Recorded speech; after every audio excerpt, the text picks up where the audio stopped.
الله أكبر الله أكبر ولله الحمد. الله أكبر الله أكبر الله أكبر.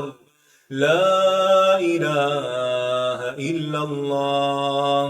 الله أكبر الله أكبر ولله الحمد.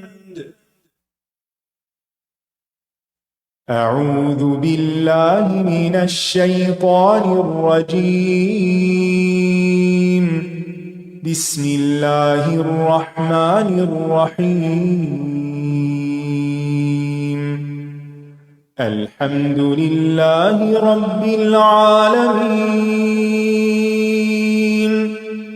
الرحمن الرحيم مالك يوم الدين. إياك نعبد وإياك نستعين. اهدنا الصراط المستقيم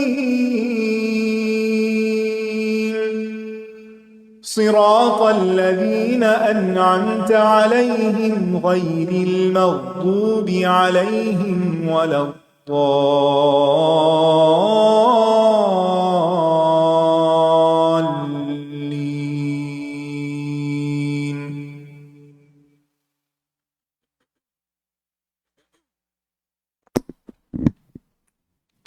السلام علیکم ورحمۃ اللہ وبرکاتہ. کیا حال ہے سب کا؟ الحمد للہ. آج ہم سورۃ الشعراء کا آخری حصہ معانی الکلمات سے وقفات تدبریہ کریں گے. زبر الاولین کتب الانبیاء السابقین، پچھلے انبیاء کی کتابیں زبر. العاجمین الذین لا یتکلمون العربیہ، عاجمی کون ہوتے ہیں؟ جو عربی نہیں بولتے. السمع استماع القرآن من السماء، قرآن کا سننا آسمان سے، یعنی جب وہ نازل ہو رہا تھا. لمعزولون لمحجوبون مرجومون بالشہب، اس سے وہ پردے میں رکھے جاتے تھے اور شہابوں سے مارے جاتے تھے، سنگسار کیے جاتے تھے. وخفض جناحک، الن لین سے ہے، نرم رکھو. جانب کا اپنا پہلو، و کلام کا اور اپنا کلام بھی نرم رکھو. تواضعا تواضع کے ساتھ، یعنی ہمبل ہو کر. افاکن کذاب سخت جھوٹا. اثیم کثیر الآثام بہت زیادہ گناہگار، گناہوں والا. وادن فن من فنون الباطل والکذب، باطل اور جھوٹ کے فنون میں سے کوئی فن یعنی طریقہ، کام. یہیمون یخوضون اس میں مشغول ہوتے ہیں. منقلب مرجعن لوٹنے کی جگہ. الوقفات التدبریہ نمبر 59. وَإِنَّهُ لَتَنزِيلُ رَبِّ الْعَالَمِينَ فالذی انزلہ فاطر الارض والسماوات، بس وہ ذات جس نے اسے اتارا ہے وہ ہے جو آسمانوں اور زمین کو پیدا کرنے والا ہے. المربی جمیع العالم العلوی والسفلی، اور تمام اوپر اور نیچے کے جہانوں کی تربیت کرنے والا ہے. رب العالمین کون ہے؟ جو تربیت کرتا ہے، پالتا ہے سب کو.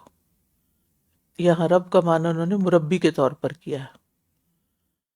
وَكَمَا أَنَّهُ رَبَّاهُمْ بِهِدَایَتِهِمْ لِمَصَالِحِ دُنْيَاهُمْ وَأَبْدَانِهِمْ فَإِنَّهُ يُرَبِّيهِمْ أَيْضًا بِهِدَایَتِهِمْ لِمَصَالِحِ دِینِهِمْ وَأُخْرَاهُمْ. وَكَمَا اور جس طرح، أَنَّهُ یہ کہ اس نے رباہم ان کی تربیت کی ہے، بہدایتہم ان کی رہنمائی کر کے، گائیڈ کر کے، لمصالح دنیاہم ان کی دنیا کے مصلحتوں، و ابدانہم اور جسمانی مصلحتوں یعنی ضرورتوں کی. فإنہ یربیہم تو یقیناً وہ ان کی تربیت کرتا ہے ایدن بہدایتہم لمصالح دینہم و اخراہم، ان کے دین اور ان کی آخرت کی مصلحتوں میں بھی ان کی رہنمائی اور تربیت کرتا ہے، رہنمائی فرما کر تربیت کرتا ہے۔ یعنی اللہ سبحانہ تعالیٰ کو رب کیوں کہا گیا رب العالمین؟ کیونکہ ایک تو یہ ہے کہ اس نے سب کچھ پیدا کیا، خالق ہے، ٹھیک ہے، پھر یہ کہ وہ مربی بھی ہے، ان کی تربیت یعنی آسمان و زمین کو جو کچھ مدبر ہے ان کا تدبیر بھی کرتا ہے، اور پھر یہ کہ ان کے جس طرح بندوں کی، انسانوں کی جسمانی اور بدنی ضرورتوں اور دنیا کی ضرورتوں کی اس نے رعایت کی ہے، ایسے ہی وہ انسان کی دین اور آخرت کے اعتبار سے بھی رہنمائی کر کے ان کی تربیت کرتا ہے۔ یعنی اللہ تعالیٰ نے ہماری صرف جسمانی ضروریات پوری نہیں کی بلکہ ہماری روح کی ضروریات بھی پوری کی ہیں۔ اچھا، اب مشکل کیا ہے؟ مشکل یہ ہے کہ لوگوں نے اپنے جسم کی ضرورت کو پورا کرنے کے لیے تو تن من دھن لگا دیا، لیکن اپنی روح کی ضروریات کو بھول گئے۔ اسی وجہ سے بہت زیادہ نفسیاتی مسائل ہیں۔ نفسیات کیا ہے؟ جب ہم نفسیات پڑھ رہے تھے سائیکالوجی کالج میں، تو اس وقت ہمیں یہ بتایا گیا تھا کہ یہ علم الروح ہے، علم النفس ہے اور علم الروح ہے، لیکن لیٹر آن پھر اس کی ڈیفینیشن ہی تبدیل کر دی گئی کہ یہ بیہیویئر کی سائنس ہے، اس میں ہیومن بیہیویئر کو دیکھا جاتا ہے۔ اب جب وہ شفٹ ہوا اس کا فوکس اور روح سے ہٹ گیا تو پھر کیا ہوا؟ اس کا علاج بھی بدل گیا، علاج کا طریقہ بھی بدل گیا اور روح کو بالکل ایک طرف کر دیا گیا، جبکہ انسان روح کی وجہ سے ہی زندہ ہے۔ جب روح نکل جاتی ہے تو اس کی آنکھیں، کان، زبان، دل کچھ بھی کام نہیں کرتا۔ تو روح جو ہے وہ ایک انسان کی زندگی کا جسم کی طرح بلکہ اس سے بھی زیادہ ایک ایکولی امپورٹنٹ عضو کہہ لیں یا عنصر کہہ لیں، کہ وہ اس کا ایک پارٹ ہے، اس کی زندگی کا ایک حصہ ہے۔ اب ہو یہ رہا ہے کہ ہم ہر چیز اپنی جسمانی لذتوں کے لیے حاصل کرتے ہیں۔ کھانے پینے کے آپ دیکھیں کیسے کیسے طریقے ایجاد کر لیے ہیں، کسی حد پہ نہیں رکتے، پہننے کے، پھر سونے، پھر جسمانی جسم کی جو بھی ضروریات ہیں ان سب کے پورا کرنے میں، یعنی صرف ایک آپ دیکھیں اسکن پروڈکٹس کو ہی دیکھ لیں آپ کہ اس کی کتنی ورائٹی ہے اس میں، اور کتنی زیادہ ایک ایسا آرگن ہے جو ہاتھ بھی نہیں آتا لیکن اس کو سنوارنے، سجانے، بنانے کے لیے کتنا کچھ خرچ کیا جاتا ہے۔ تو کہنے کا مطلب یہ ہے کہ انسان نے اپنی جسمانی ضرورتوں کو تو سمجھا اور بلکہ اس میں اسراف سے کام لیا، بلکہ حد سے گزر گئے، لیکن اپنی روحانی ضروریات یا روح کی جو ضرورت تھی اس کو اگنور کیا، اس سے صرف نظر کیا، اس کو کوئی اہمیت نہیں دی، اور اس کی اور وہ پیاسی بھی ہے، بھوکی بھی ہے، جس کی وجہ سے ذہنی امراض پیدا ہوئے ہیں، نفسیاتی مسائل پیدا ہوئے ہیں۔ اب ان مسائل کو حل کیا جا رہا ہے دوائیاں دے کر، سلا کر، سپریس کر کے، یا ایسی چیزوں کے ذریعے کہ جو حل ہے نہیں، وقتی طور پر تھوڑا سا سولوشن نکلتا ہے، پھر اس کے بعد واپس انسان وہیں کھڑا ہوتا ہے۔ یہ جب تک روح کی ضرورت پوری نہیں ہوگی اس وقت تک روح چین نہیں پا سکے گی، نہ اب نہ مرنے کے بعد۔ ابھی تو ہمارا جسم ڈومیننٹ ہے نا روح پر، نظر سامنے فرنٹ پہ یہ آتا ہے، مرنے کے بعد روح ڈومیننٹ ہو جائے گی اور وہ جسم گھل جائے گا، مٹی میں مٹی ہو جائے گا اور روح ڈومیننٹ ہو جائے گی۔ پھر جو تک خوشی اور تکلیف ابھی ہو رہی ہے اس کو وہ کنٹینیو کرے گی، یعنی روح جس حال میں نکلے گی اور جن ضروریات کے ساتھ نکلے گی، مرنے کے بعد وہ اس کے ساتھ ہی رہیں گی اور پھر وہ وہاں بھی چین نہیں پائے گی۔ لہٰذا بہت ضروری ہے کہ انسان جہاں اپنے جسم کی ضروریات کے لیے بھاگ دوڑ کرتا ہے، محنت کرتا ہے، وہاں اپنی روح کی ضرورت پوری کرنے کے لیے بھی اسی کے درجے کی محنت کرے. اب جسم جو ہے وہ زمینی غذا سے بنتا ہے، کھانا پینا جو کچھ ہے یہ سارا کچھ ہماری زمین اگاتی ہے، یا زمین کے اندر منرلز ہیں یا واٹر ہے یا جو بھی، یہ سب کچھ یہاں سے ملتا ہے ہمیں، اور پھر واپس زمین میں ہی جا کے ملتا ہے انسان. اور روح جو ہے یہ اوپر سے آتی ہے، روح ڈالی جاتی ہے، اور اس کی ساری ضروریات بھی وحی کے ذریعے ہی پوری ہوتی ہے. اور وحی کو بھی روح کا نام دیا گیا ہے، یسألونک عن الروح قل الروح من امر ربی. لہٰذا بہت ضروری ہے کہ انسان اپنے ابدان کی ضرورت پوری کرنے کے ساتھ ساتھ اپنے دین کی ضرورت بھی پوری کرے اور آخرت کی ضرورت بھی پوری کرے. وَمِنْ أَعْظَمِ مَا رَبَّاهُمْ بِهِ، اور سب سے عظیم چیز جس کے ساتھ اس نے اپنے بندوں کی تربیت کی ہے وہ کیا ہے؟ اس کی روح کی ضرورت پوری کرنے کے لیے انزال هذا الکتاب الکریم، اس کتاب کریم کا نازل کرنا. اب اللہ نے تو یہ نازل کر دی، روح کی ضرورت پوری کرنے کے لیے اس کی غذا اتار دی، لیکن لوگوں نے اس کو پس پشت ڈال دیا، ایک طرف رکھ دیا، اور اس ضرورت کو کسی اور چیز سے پورا کرنے لگے جو کہ پوری ہو نہیں سکتی. یعنی حل نفسیاتی مسائل کا حل یہی ہے کہ انسان قرآن سے رہنمائی لے، قرآن سے تعلق رکھے، قرآن میں غور و فکر کرے. الذی اشتمل علی الخیر الکثیر، جو شامل ہے، مشتمل ہے خیر کثیر پر، والبر الغزیر، اور بہت زیادہ نیکیوں پر مشتمل ہے. یعنی ایک ایک آیت پڑھتے جائیں اور آپ کو رہنمائی ملتی جائے گی کہ کیا کرنا چاہیے اور کیا نہیں کرنا چاہیے. آج صبح جیسے روز صبح کے وقت انسان قرآن کھولتا ہے، پڑھتا ہے، تو پہلی آیت جو تھی پڑھنے شروع ہوئی، اللہ ولی الذین آمنوا، دل خوش ہو گیا. اللہ ولی الذین آمنوا یخرجہم من الظلمات الی النور. تو ولی تو وہ ہے، اور ہم نے کسی اور کو ولی بنا رکھا ہے کہ اور ہمیں اندھیروں سے نکالے گا، اور وہ غموں سے اور پریشانیوں سے، یعنی غم غمامہ سے بادل، جب بادل آتے ہیں کیسے اندھیرا ہوتا ہے، تو دلوں پہ بھی غم جب آتا ہے تو اندھیرا ہو جاتا ہے. ان غموں سے نکالنے والا بھی، ان بادلوں سے، ان اندھیروں سے اللہ ہی ہے. لیکن اس کے لیے شرط ہے کہ آپ کے اندر پھر ایمان ہونا چاہیے. اللہ ولی الذین، کتنا سکون اور کتنا اطمینان ہو جاتا ہے جب انسان قرآن کھولتا ہے اور اس کو سمجھ آتا ہے، اور وہ سارے سے نہ بھی سمجھے، ایک چھوٹے سے حصے سے بھی اپنی روح کی غذا لے لیتا ہے، اس کو جب ایک ڈائریکشن مل جاتی ہے.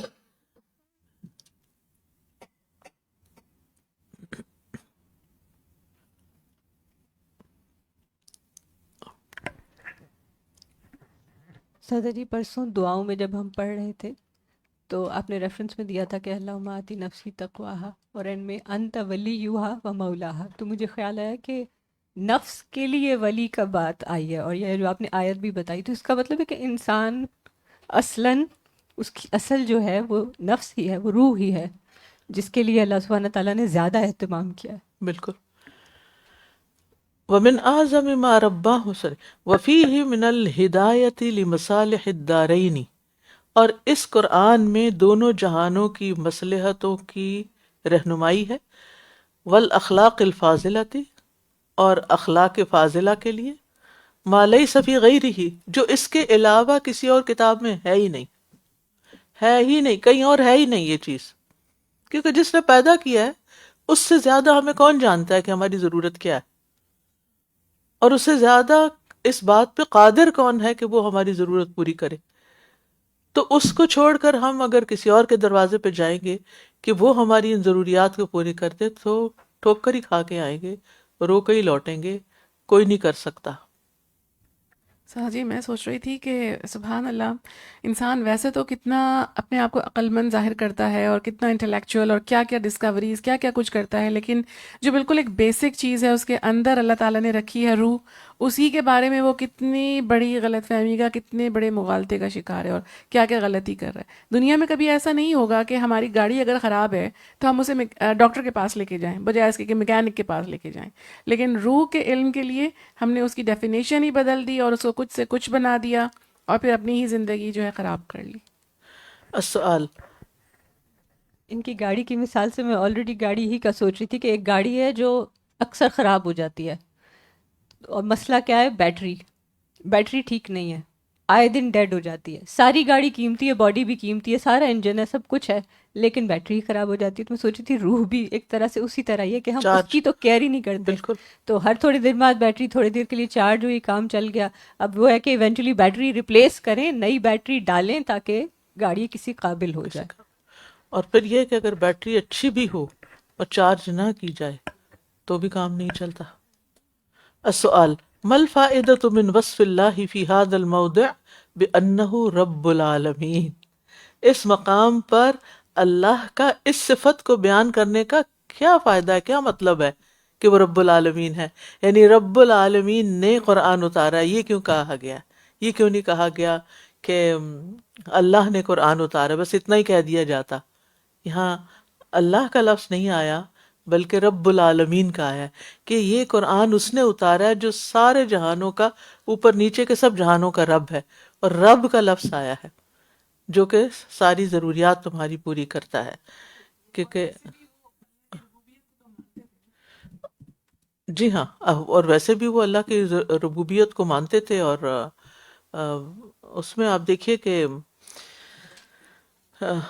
رب جو ہوتا ہے نا عربی زبان میں، سید، مالک، خالق، مربی، منعم یعنی پالنے والا، ذرے سے کمال تک پہنچانے والا، بے شمار نعمتیں عطا کرنے والا، مصلح کے معنوں میں بھی استعمال ہوتا ہے، خرابیوں کو دور کر کے ہر چیز کو اس کی اصل حالت میں لانے والا، مدبر، قیم یعنی بہترین انتظام کرنے والا، حفاظت کرنے والا، یعنی جو تمام مخلوقات جہانوں کا بہترین انتظام کرنے والا ہے.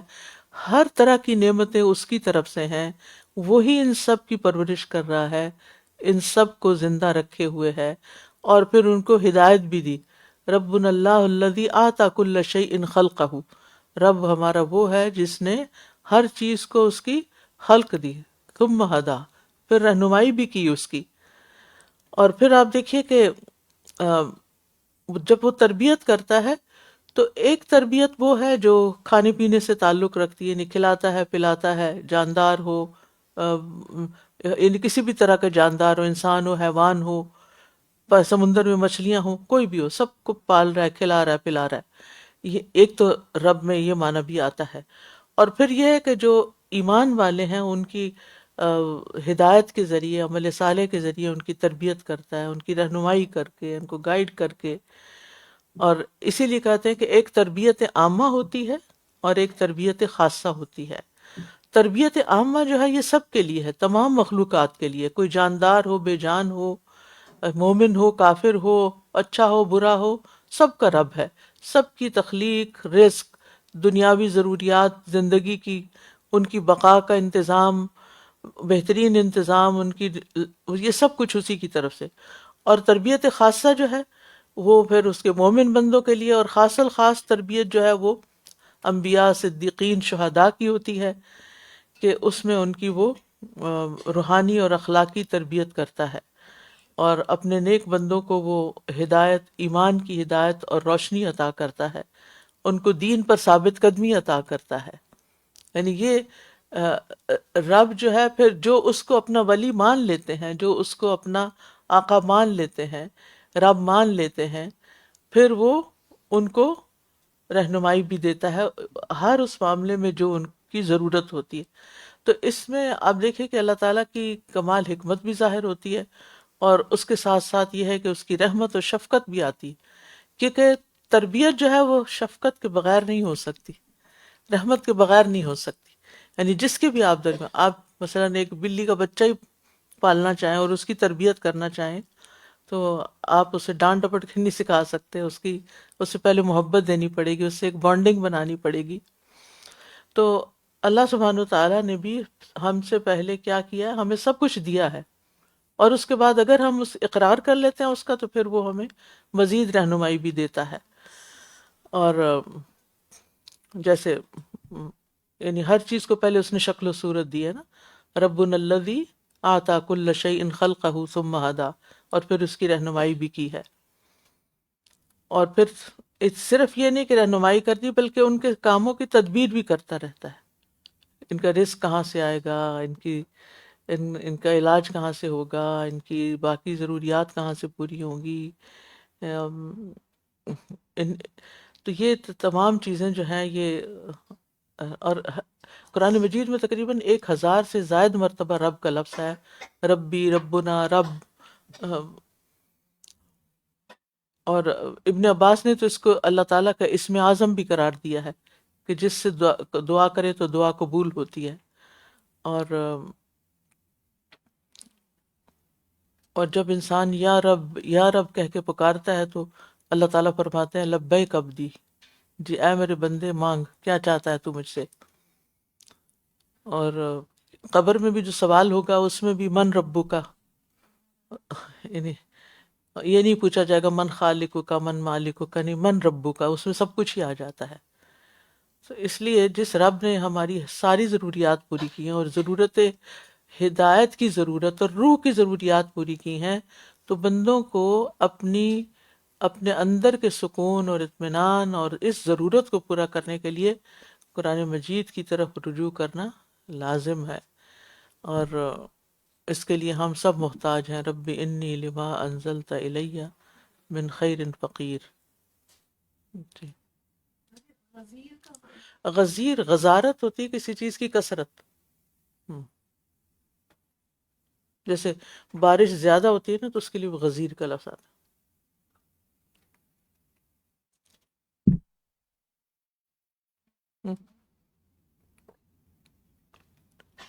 جی. نجم السحر.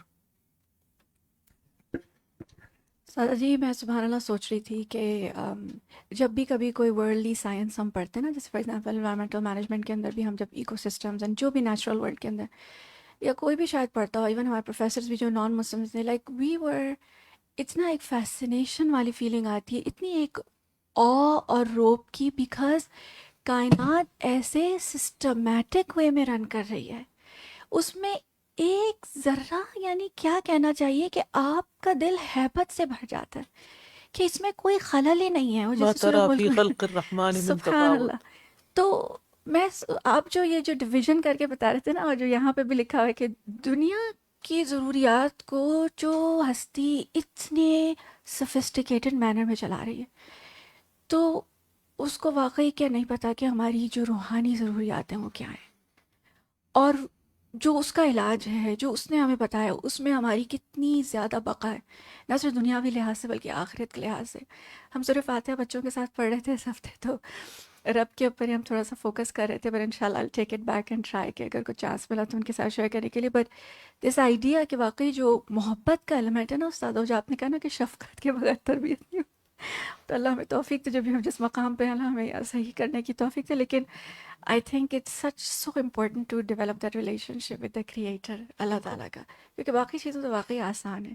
اللہ ہمیں توفیق دے کہ ہم صحیح تعارف اللہ تعالیٰ کا خود بھی پہچانے اور دوسروں میں کرانے کی توفیق میں. رب بھی ادھر ویسے بھی اب اے آئی کا آ گیا نا دور، تو اس سے پوچھ کر تو وہ علم تو حاصل ہو جائے گا، جو اوپر کی انفارمیشن ہے وہ تو ہمیں مل جائے گی، لیکن روح جو ہے، روح تک پہنچنا تو استادوں کا کام ہے، جو ان لوگوں کے آج یہ انبیاء اور کا استادوں سے آگے بڑھ کے اللہ سے کنیکشن کا کنیکشن سے، ہونا. استاد بھی اگر اپنے سے جوڑ لینا لوگوں کو تو تربیت ادھوری ہوتی ہے. اگر انسان استاد میں ہی اٹک جائے بالکل تو تربیت نہیں ہوتی. استاد کا کام یہ ہے کہ اٹھا کے گزار کے اوپر لے جائے، اس سے جوڑ دے کنیکشن کر دیں جہاں سے آیا انسان. وہ ریسنٹلی ابھی میرے بیٹے سے بات ہو رہی تھی، تو میں نے آپ کے ساتھ بھی شیئر کیا تھا کہ وہ کافی پریشان تھا کہ آج کل جو لوگ جو نئے جو سائیکیٹرسٹ بن کے آ رہے ہیں ان کے اندر صرف کتابی علم ہے، اور وہ تجربے سے نہیں بات کرتے، نہ وہ پیچھے سے دیکھتے ہیں، وہ بکس دیکھتے ہیں، بائی دا بک چل رہے ہوتے ہیں. تو ابھی میں کل پوسٹ بھی پڑھی تھی کہ اب ڈاکٹرز بھی جو ہیں وہ صرف اے آئی سے پوچھیں گے کہ اس کا کیا علاج کرنا ہے، اور وہ یہ نہیں دیکھیں گے کہ پیچھے ہم کیا دے چکے ہیں میڈیسنز اور کس طرح سے ہم نے ان کا علاج کرنا. تو سبحان اللہ، میرا خیال ہے کچھ دنوں میں ڈاکٹروں کی ضرورت بھی ختم ہو جائے گی، لوگ خود ہی ڈاکٹر بن جائیں گے، اپنا علاج بہتر خود ہی ہے کہ ڈھونڈ لیں گے. بندہ ہربل پہ آ جائے. جی، ٹیچرز کا بھی یہی، ٹیچرز کے بارے میں بھی ان کی بھی ضرورت نہیں رہے گی، وہ بھی خود ہی علم حاصل کر لیں گے. اللہ رحم کرے. نمبر 60. وإنه لتنزيل رب العالمين نزل به الروح الأمين على قلبك لتكون من المنذرين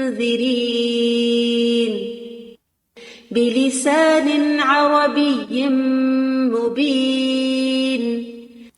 وتأمل كيف اجتمعت هذه الفضائل الفاخرة في هذا الكتاب الكريم، اور آپ غور کیجئے کہ قابل فخر فضائل کس طرح اس کتاب کریم میں جمع ہو گئے ہیں.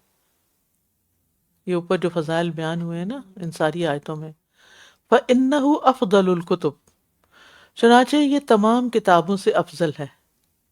نزل به افضل الملائکہ، اسے سب سے افضل فرشتہ لے کر اترا ہے. علی افضل الخلق، مخلوق میں سے سب سے افضل ہستی پر. علی افضل بدعۃ فیہ وہی قلبہ، اور اس کے جسم کے سب سے افضل گوشت کے ٹکڑے پر جو کہ دل ہے. علی افضل امت اخرجت للناس، سب سے افضل امت پر جو لوگوں کے لیے نکالی گئی ہے. تو یہ کیسے ہو سکتا ہے کہ جو انسان اس کتاب کے ساتھ تعلق قائم کرے پھر وہ اللہ کے قریب نہ ہو اور وہ اللہ کے خاص بندوں میں سے نہ ہو؟ اہل اللہ و خاصتہ ہم اہل القرآن. بافضل الالسنۃ وافصحها واوسعها، سب زبانوں میں سے افضل اور زیادہ فصیح اور زیادہ وسعت والی زبان میں نازل ہوا. وہو اللسان العربی المبین، جو کہ واضح عربی زبان ہے. السؤال، تحدث عن الفضائل المجتمعۃ فی ھذا القرآن الکریم، آپ وہ فضائل بیان کریں جو اس قرآن کریم میں جمع ہو گئے ہیں. ایک دو باتیں رہ گئی ہیں ان کی، افضل مہینہ، افضل رات، افضل عشرہ.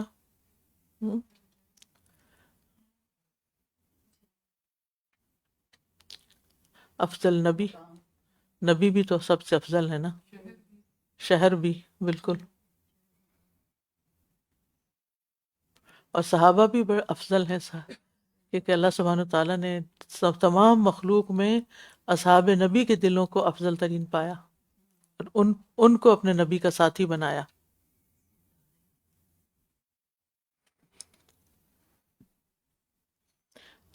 ون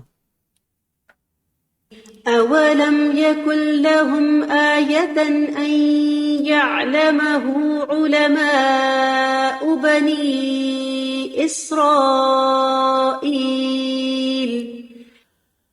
فإن كل شيء يحصل به اشتباه يرجع فيه إلى أهل الخبرة والدراية، بس ہر وہ چیز جس میں شبہ پیدا ہو جائے، حاصل ہو جائے یا پیدا ہو جائے، تو اس کو اس میں رجوع کیا جائے گا. یرجع فیہ، کس کی طرف؟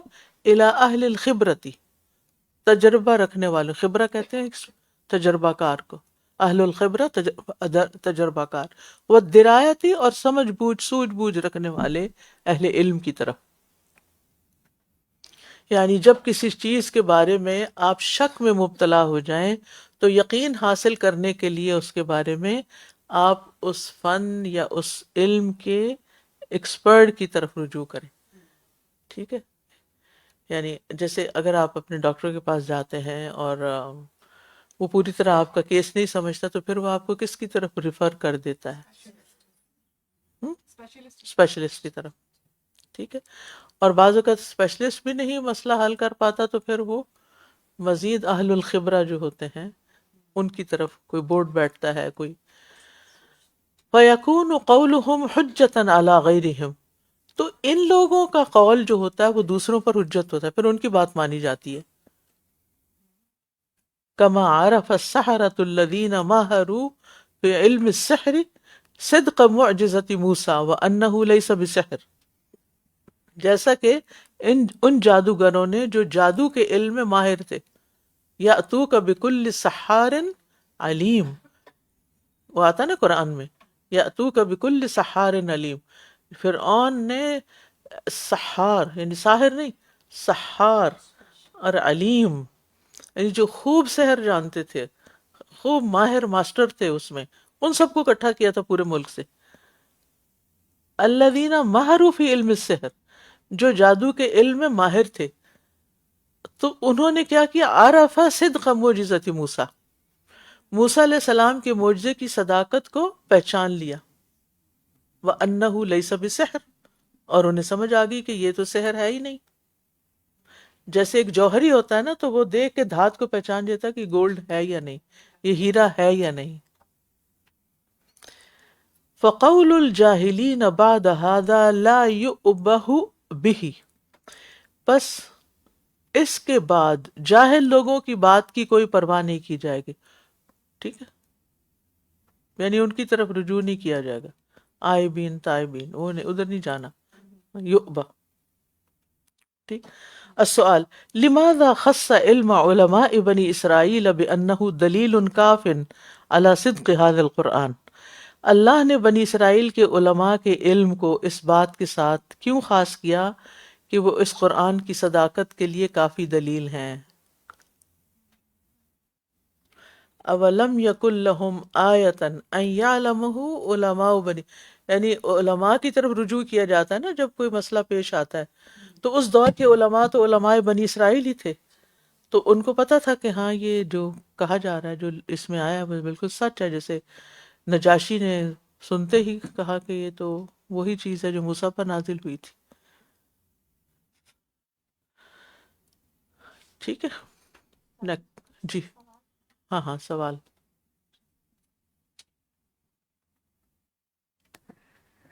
جب ہم تفسیر پڑھ رہے تھے سبحان اللہ، تھوڑی اس وقت بھی کنفیوژن ہوئی تھی کہ یہ تو مکی صورت ہے نا، تو بنی اسرائیل کے بارے میں اور ان کے علماء کا ایک وہ ان جھگڑے کا والا. رابطہ تو تھا نا، اچھا اہل عرب کا رابطہ تھا.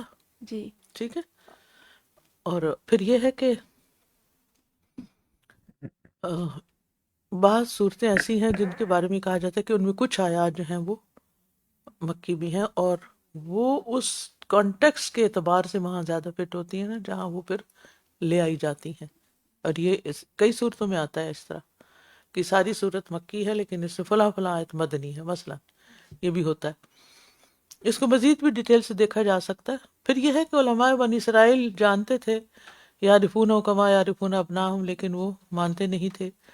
اور پھر یہ بھی کہ اس میں عبداللہ بن سلام جو تھے وہ ایک صاحب علم تھے اور ان علماء کے سردار تھے ایک طرح سے، تو وہ جب مان گئے تو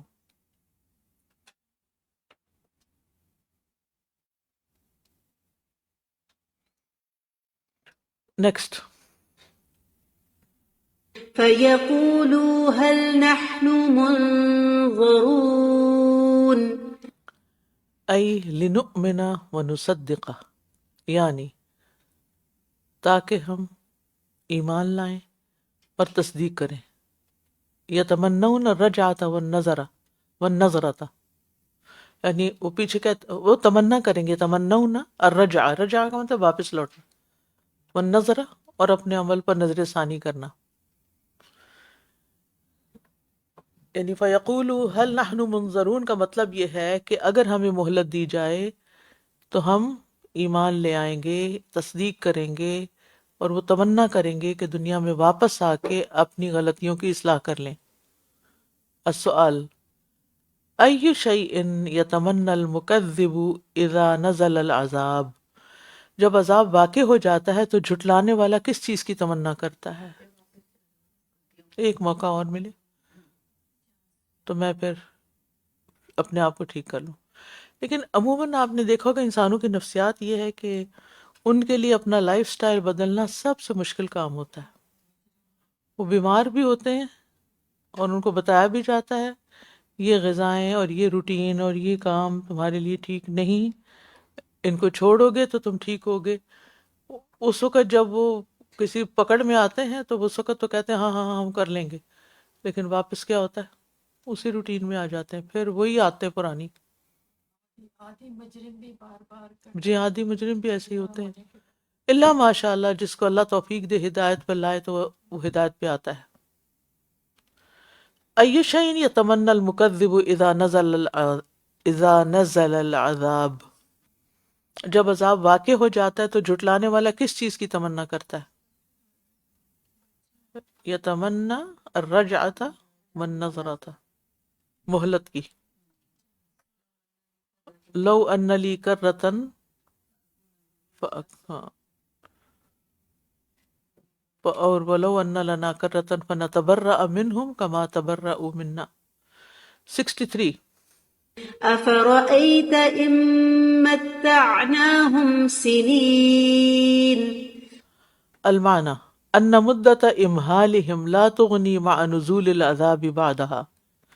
معنی یہ ہے کہ ان کی مدت کی جو مہلت ہے، یعنی ان کی مہلت دینے کی مدت کا، لا تغنی نہیں فائدہ دیتی مع نزول العذاب بعدها، جب عذاب واقع ہو جاتا ہے اس کے بعد. یعنی عذاب واقع ہونے کے بعد ان کو مہلت دینے کی مدت کا کوئی فائدہ ہی نہیں. وَإِن طالت مدت السنین، اگرچہ یہ مدت سالوں تک لمبی ہو جائے، لأن كل ما هو آت قریب، کیونکہ جو چیز آ کر رہنی ہے وہ قریب ہی ہے. اس لیے ہمیں موت کو بھی ہمیشہ قریب ہی سمجھنا چاہیے کہ وہ چلی ہوئی ہے ہماری طرف آنے کے لیے. السؤال هل يغني الانسان طول العمر ان استمر على المعاصی؟ اگر انسان گناہوں پر اڑا رہے تو کیا لمبی عمر سے اس کو کچھ فائدہ ہو سکتا ہے؟ وما هو بمزحزحه من العذاب ان يعمر. 64. ما أغنى عنهم ما كانوا يمتعون يقول تعالى ذكره ثم جاءهم العذاب الذي كانوا يوعدون على كفرهم بآياتنا وتكذيبهم رسولنا. اللہ سبحانہ وتعالیٰ جس کا ذکر بلند ہے فرماتے ہیں ثم جاءهم العذاب، پھر آ گیا ان کے پاس عذاب، الذی كانوا یوعدون، وہ عذاب جس کا وہ وعدہ کیے جاتے تھے، علی کفرہم، ان کے کفر کی وجہ سے، بآیاتنا، ہماری آیات کا انکار کرنے کی وجہ سے، وتکذیبہم رسولنا، اور ہمارے رسول کی تکذیب کرنے کی وجہ سے.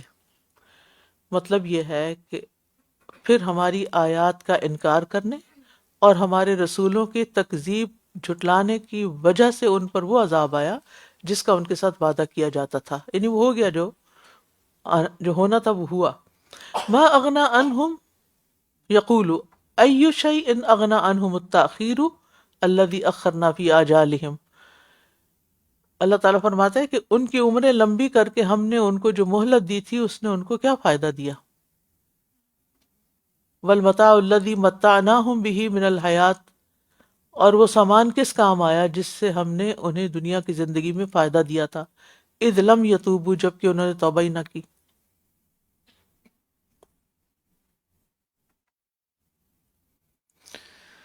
دنیا اکٹھی کرنا نا انسان کی کمزوریوں میں سے ہے، انسان کی خواہشات میں سے ہے، اور اس سے کوئی بھی نہیں بچا ہوا. کسی نہ کسی درجے میں انسان کہیں نہ کہیں ٹریپ ہو جاتا ہے.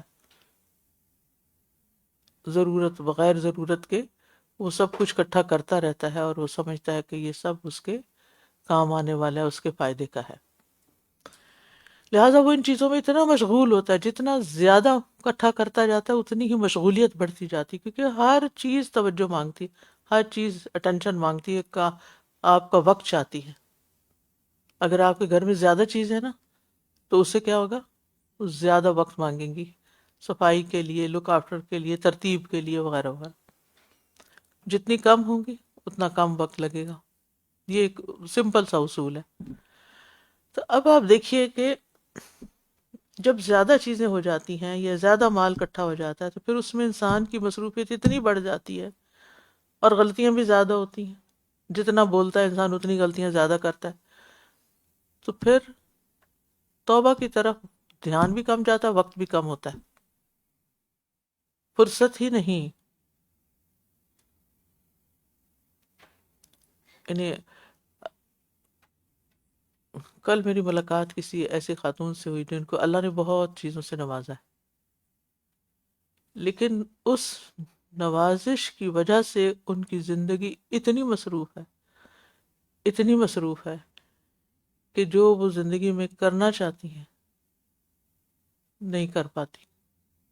بعض اوقات انسان کی تمنا ہوتی ہے میں کچھ پڑھ لوں، میں عبادت کے لیے اچھا وقت نکال لوں، میں اپنے بچوں کے لیے توجہ کا وقت نکال لوں، میں کچھ کروں، لیکن زیادہ دنیا آنے کی زیادہ مصروفیت مہلت ہی نہیں دیتی، وقت ہی نہیں ہوتا. حتیٰ کہ انسان کو اپنا آپ بھی بھول جاتا ہے.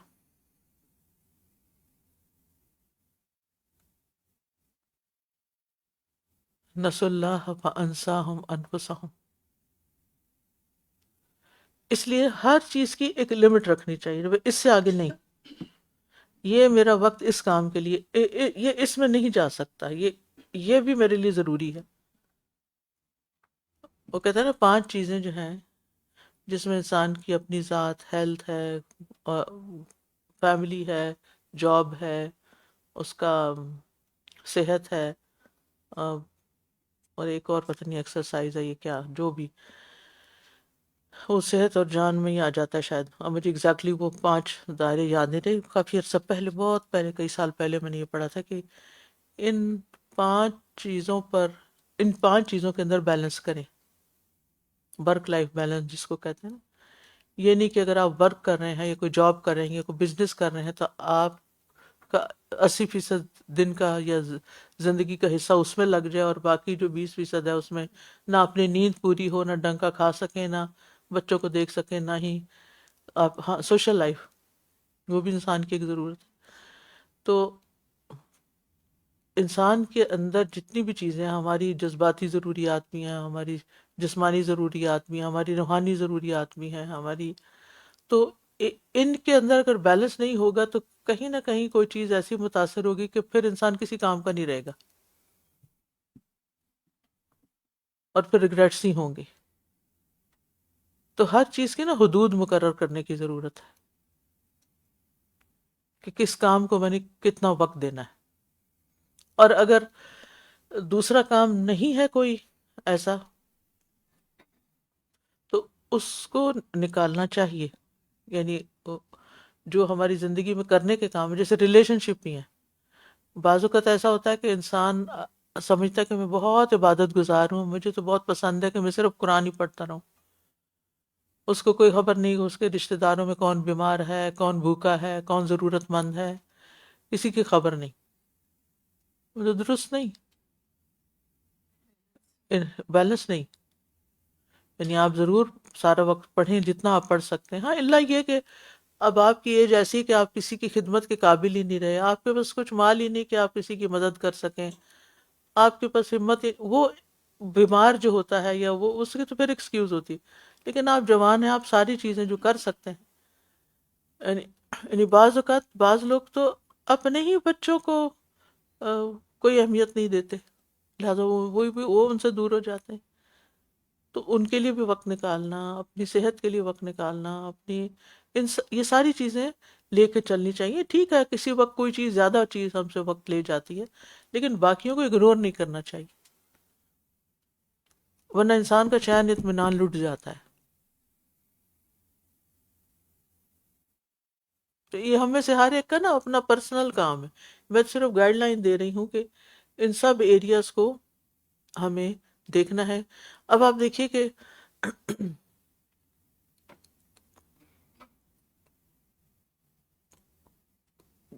انڈسٹریل ریولوشن سے پہلے آپ دیکھیں کہ لوگ جیسے کھیتی باڑی کرتے تھے یا اس سے پہلے ہنٹنگ کرتے تھے، تو اس میں جب ہنٹرز تھے انسان، تو جب کچھ شکار ملتا تھا جب ہی کچھ کھا سکتے تھے.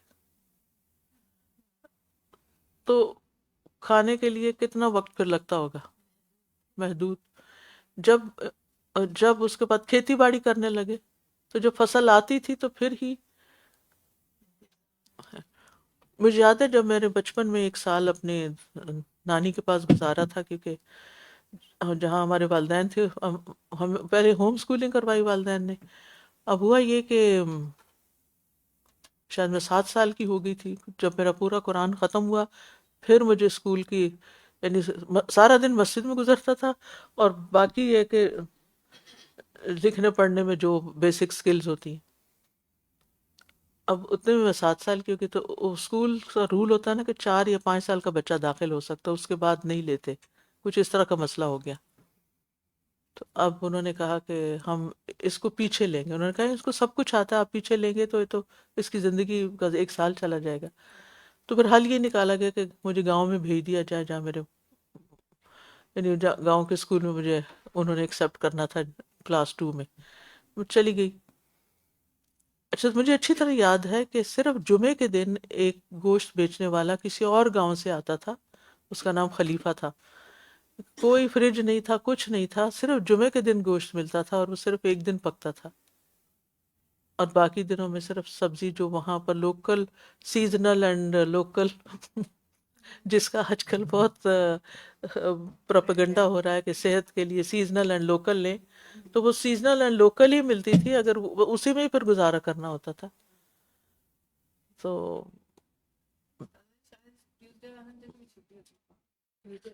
وہ تو پھر بات کی، وہ اس کے بعد کی بات ہے.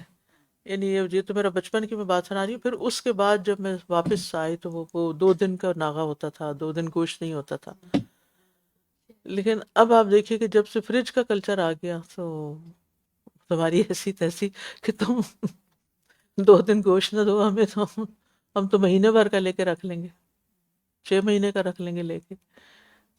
تو اب وہ پھر آپ دیکھیے کہ ہماری غذائی عادات، ہماری صحت، ہماری ہر چیز جو ہے وہ پھر وہ جو بیلنس ڈائٹ کے نام پر ہم نے سلسلہ شروع کر لیا کہ اتنے پرسنٹ گوشت ہونا چاہیے، اتنا سیلڈ ہے، اتنی پروٹین ہونی چاہیے، اتنی فلاں اتنی فلاں، اور ایسے ایسے خوف ڈالے گے کہ یہ نہیں کھائیں گے تو یہاں نیوٹریشن میں کمی ہو جائے گی. وہ یعنی آپ دیکھیے کہ وہ چیز جو ہم ایکسٹرنل سورس سے لیتے رہتے ہیں وہ ہمارا جسم بعض اوقات خود بھی پروڈیوس کرتا ہے، لیکن ہم اس کو ٹائم نہیں دیتے کہ پروڈیوس کرے. لیٹلی میں نے کسی کی میں وہ سن رہی تھی پوڈ کاسٹ، تو اس میں وہ بتا رہے تھے کہ جب انسان روزہ رکھتا ہے تو اگر ہفتے میں 2 روزے رکھتا ہے تو اس کا لیور اتنی پروٹین پروڈیوس کر دیتا ہے کہ اس کی بہت سی ضرورت، یعنی ویک میں اتنے پتہ نہیں ملی گرام پروٹین چاہیے ہوتی ہے، تو وہ اتنے ملی گرام جو ہے وہ مجھے فگر یاد نہیں رہی کیونکہ میں لکھ نہیں رہی، کہیں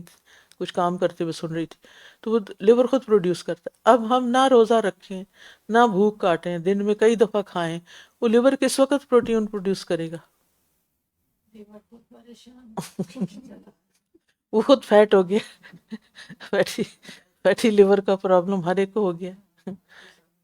جی. تو اسی طرح باقی چیزیں بھی. اب اسی طرح جو ہمارے جو ڈیڈ سیلز ہیں ہمارے جسم میں، ہر وقت سیل مر رہے ہیں اور پھر ساتھ ہی جو سیلز ہیں ہمارے نئے بن رہے ہیں، تو جو ڈیڈ ہیں وہ کدھر جا رہے ہیں؟ وہ جمع ہو جاتے ہیں کیونکہ ہم ایکسرسائز نہیں کرتے تو ہمارے اندر ہی جمع ہوتے ہیں. اب وہ پھر وہ کسی اور شکل میں نکلتے ہیں، کوئی کینسر بنتا ہے، کچھ اور بنتا ہے، بیماریاں اور بنتی ہیں. تو وہ کہتے ہیں کہ آٹوفیجی کا ایک نام انہوں نے دیا ہے کہ جو جب روزہ رکھتے ہیں تو اس کی وجہ سے ہمارے جو ہیلدی سیل ہیں وہ جی ہاں وہ ریسائیکل ہونا شروع ہو جاتے ہیں، ریپروڈیوس ہونے لگتے ہیں. تو اب جب ہم فطرت کے نظام سے ہٹ گئے تو پھر ہم نے اپنا لائف سٹائل خراب کر لیا اور صرف ہم نے حل بیماریوں کو سپریس کرنے، سر درد ہے تو گولی کھا لو، یہ نہیں سوچتے ہوا کیوں. جو بری عادت ڈالی ہوئی ہے کچھ کافی پینے کی، اس کو وہ نہیں آج پی تو سر درد ہوگا، تو کیوں اپنے لیے ایک چیز کو لازم کر لیا ہے کہ اس کے بغیر تمہارا گزارا ہی نہیں. محتاج ہو گئے، اس کے ڈیپینڈنٹ ہو گئے اس پر. تو اس قسم کی جو یعنی ہر چیز کو ہم نے سپریس کیا ہوا کہ روح کو بھی سپریس کیا ہوا، مت بولو، مت چیخو، مت کچھ کہو، بس جو ہم نے کرنا ہے ہم نے کرنا ہے. آپ اپنے جسم کو بھی، اپنے جذبات کو بھی، ہر چیز جو ہے وہ ایک فطرت سے ہٹ گئی ہے. تو اس کا پھر نقصان یہ ہے کہ ہم نے دین کو بھی ایک کنارے میں ڈال دیا ہے. جو سنڈے کو چلے جاؤ، فرائیڈے چلے جاؤ مسجد، بس ایک دن جانا کافی ہے، اس کے بعد بس دنیا. تو اور یہ بھی کہ دین کو اپنی مرضی کے حساب سے ماڈیفائی کریں. بالکل اپنی مرضی کا بنا لیے، جو پک اینڈ چوز، جو دل چاہتا وہ کر لیتے ہیں، جو نہیں دل چاہتا وہ چھوڑ دیتے ہیں. تو پھر کیا ہے؟ توبہ بھی نہیں کرتے. حل زادہم تمتیعنا ایاہم ذالک الا خبالا. حل زادہم تمتیعنا ایاہم ذالک الا خبالا. اس عیش کوشی میں ملی مہلت نے انہیں نہیں زیادہ کیا مگر خرابی میں ہی. اوپر تھا نا وہ سامان والمتاع الذی متعناہم بہ من الحیات الدنیا اذ لم یتوبوا. اور وہ سامان کس کام آیا، وہ دنیا کی ساری دنیا کس کام آئی کہ جب انہوں نے وقت ہی نہیں نکالا کہ توبہ کے لیے کچھ کریں. سامان اکٹھا کرتے رہے، تو اب جب سزا آئی تو سامان کدھر گیا تمہارا، دنیا کدھر گئی؟ وَهَلْ نَفَعَهُمْ شَيْئًا. اور کیا اس چیز نے انہیں کوئی فائدہ دیا؟ بل ضرهم بازدیادهم من الآثام. بلکہ انہیں نقصان ہی دیا ان کے گناہوں میں بڑھنے میں. واکتسابهم من الاجرام. اور ان کے جرائم کے کمانے کی وجہ سے. ما لو لم یمتعوا لم یکتسبوه. اگر ان کو لمبی مدت تک دنیا کے ساز و سامان کے ساتھ خوشحال نہ کیا جاتا تو وہ گناہ نہ کماتے. زیادہ خوشحالی نہ ملتی تو زیادہ گناہ نہ ہوتے.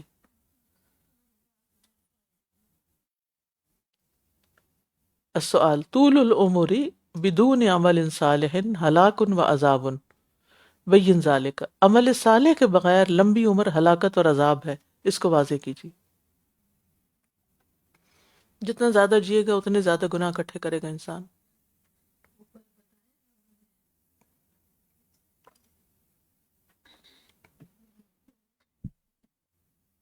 کوئی کچھ کہنا چاہے گا؟ نیکسٹ کچھ آسیہ.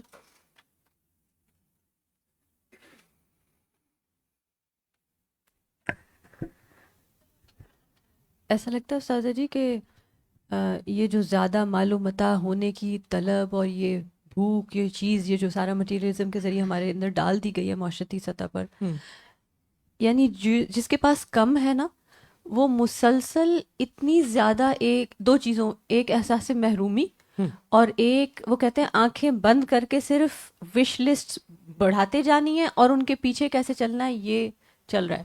یعنی کسی فیملی کا میں دیکھ رہی تھی کہ ہاں کچھ ٹائم کے بعد شادی آنے والی ہے، تو وہ ایک ایسی چیز سوار ہو چکی ہے کہ ایگزسٹنگ ضرورتیں اور باقی چیزیں تو پوری نہیں ہو رہی، لیکن اس اوکیزن کے لحاظ سے کیا کیا کیا چاہیے، اور اس کی وجہ سے وہ ساری نارسائیاں کہ جی ہم اتنے عرصے میں ہماری یہ چیز بھی نہیں ہوئی، یہ بزنس نہیں، یہ کاروبار نہیں، یہ جاب نہیں، کچھ نہیں اچھا بنا.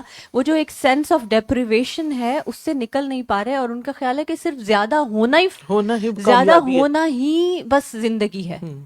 کامیابی کا معیار جو ہے ایگزیکٹ وہ یہ چیز رکھ لی. جہاں بتایا جائے کہ الحمدللہ جتنا ہے اس میں قناعت کے ساتھ یہ بھی ہو سکتا ہے. خوشی is not dependent on what you have, لیکن یہ جو چیز ہے نا کہ سم ہاؤ وہ ایک انفلفلمنٹ ہے ذہنی طور پہ، جو کچھ بھی دے دیں، ریس ہے نا، بس دوسروں کو دیکھ کے سب بھاگ رہے ہیں، ہم بھی بھاگیں ادھر. جتنا بھی دے دیں وہ کم ہی ہے.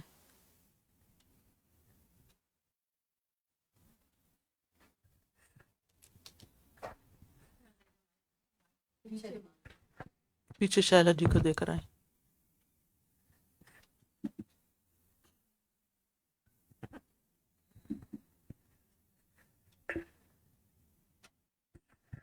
استاذہ جی ابھی جو آپ نے بات کی نا کہ ہمیں اپنی حدود خود مقرر کرنی ہے.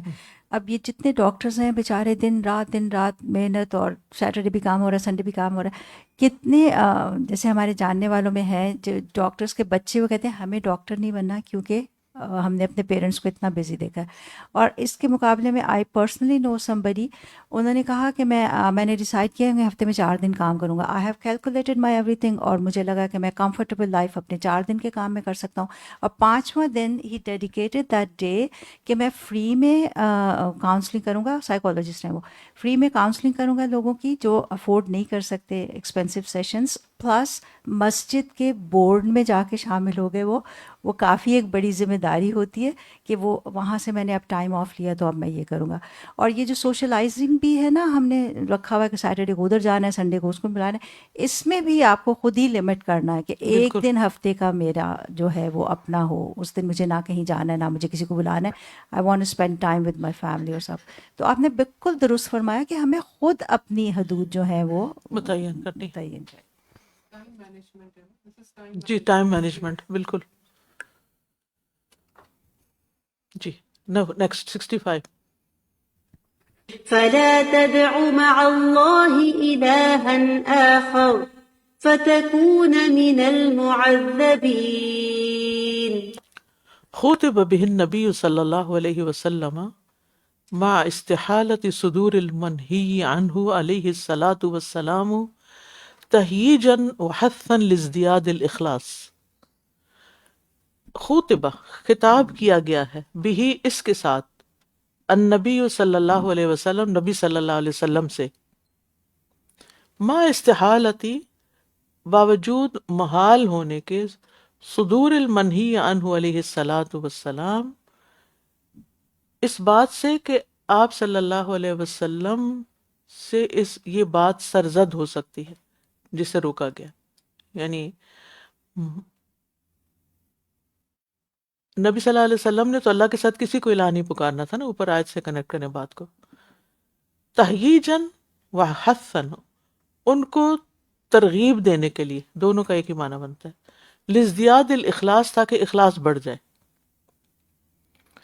اس کے ساتھ نبی صلی اللہ علیہ وسلم سے خطاب کیا گیا، فلا تدع مع اللہ الہا آخر کہہ کر، حالانکہ یہ اس بات کا آپ سے سرزد ہونا محال تھا کہ آپ کبھی شرک کریں، لیکن کیوں؟ یہ ان کو ترغیب دینے اور ابھارنے کے لیے تاکہ اخلاص مزید بڑھے. فهو کنایۃ عن اخلص فی التوحید حتی لا تری معہ عز وجل سواہ، اور یہ اس سے کنایا تھا کہ توحید میں خالص ہو جائیے یہاں تک کہ آپ اللہ عز وجل کے سوا کسی اور کی طرف نہ دیکھیں ہر معاملے میں. وفیہ لطف لسائر المکلفین ببیان ان الاشراک من القبح والسوء بحیث ینہی عنہ من لم یمکن صدورہ عنہ. اور اس میں ایک لطیف بیان ہے تمام مکلف بندوں کے لیے، کس چیز کا؟ ان الاشراک، کہ شریک ٹھہرانا، من القبح والسوء، انتہائی کبھی اور برا عمل ہے، بحیث ینہی عنہ، اس لیے کہ اس سے روکا جا رہا ہے، اس کو جو من لم یمکن صدورہ عنہ، کہ جن سے اس کا واقع ہونا ہی ممکن نہیں. یعنی بہت اچھی بات انہوں نے کی. میں ہمیشہ یہاں سوال کرتی ہوں کہ اپنے آپ سے کہ نبی صلی اللہ علیہ وسلم تو شرک نہیں کرتے، تو پھر آپ کو کیوں منع کیا گیا؟ کہ یہ لوگوں کو سمجھانا مقصود ہے کہ جو شرک نہیں کرتے ان کو بھی کہا جا رہا ہے، تو جو کرتے ہیں تو پھر ان کے لیے کتنا سنگین معاملہ ہوگا. یعنی اس بات کی امپورٹنس کو ظاہر کرنے کے لیے، یعنی ایک شخص جو ایک کام نہ کرتا ہو اسے کہا جائے تم یہ نہ کرنا، کیا مطلب ہے؟ کہ اگر اس کو کہا جا رہا نہیں کرنا جو کرتا ہی نہیں، تو پھر ان کے لیے تو بہت انتہائی برا ہے نا، جن کے اندر یہ کہیں نہ کہیں کوئی چیز چھپی ہوئی ہے.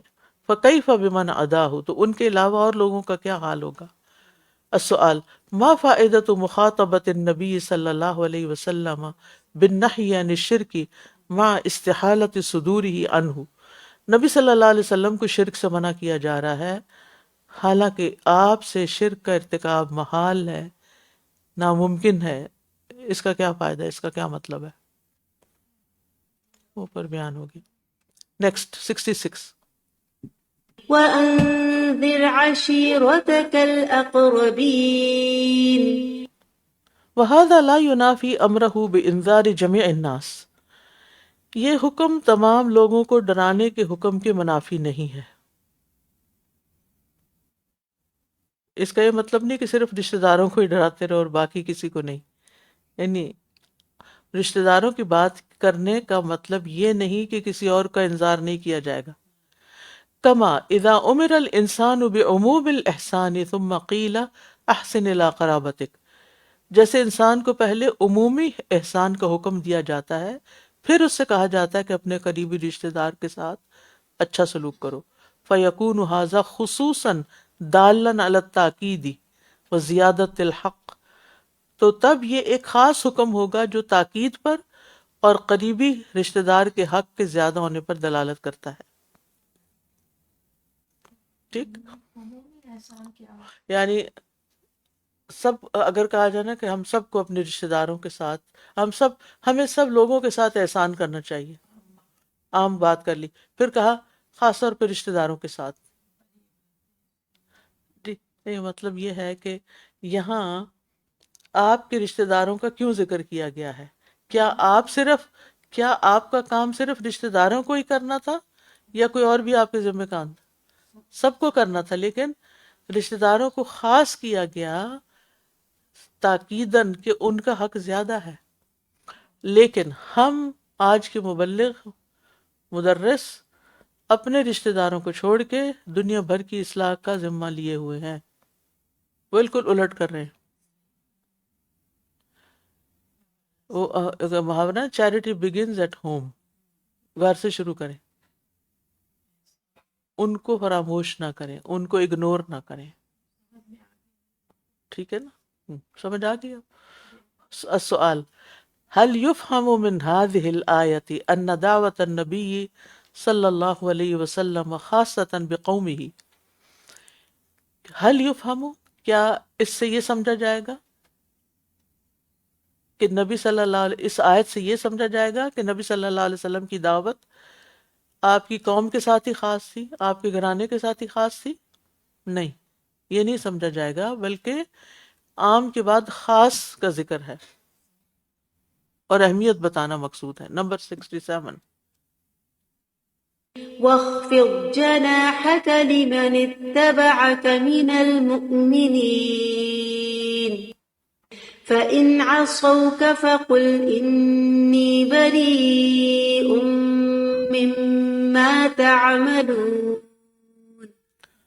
فإن عصوك، هذا لدفع احتراز وهم من يتوهم أن قوله واخفض جناحك لمن اتبعك من المؤمنين يقتضي الرضا بجميع ما يصدر منهم ما داموا مؤمنين.